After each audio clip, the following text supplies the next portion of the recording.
So there you go. It's not running, obviously not running at full speed, but let's have a go.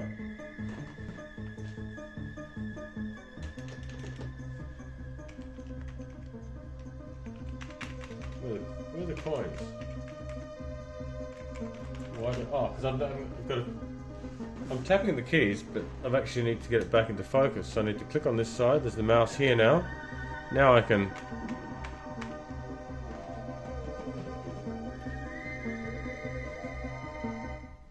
Alright, let's go. Press 1. So this is basically the fastest I've managed to get it to play on the Amiga 500, but here you go.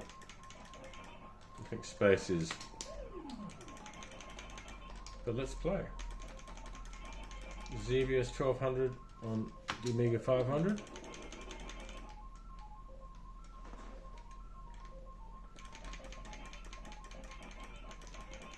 And that, yeah, you can see that the workbench screen is grayed out.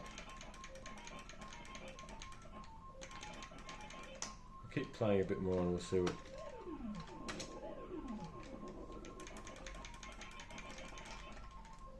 Play a bit more, and then we'll try some multitasking. It's quite slow paced, but again, you can see it's just a matter of speed.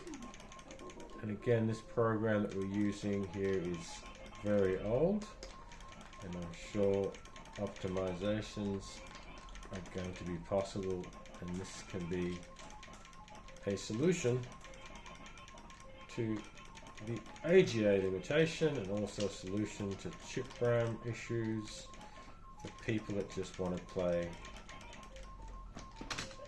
their games. And so yeah, this is an AGA game, and we'll press Control Quit. And yeah, funny thing is that it just leaves on the RTG screen what was there before, so it doesn't leave your screen blank, which is not a bad thing either.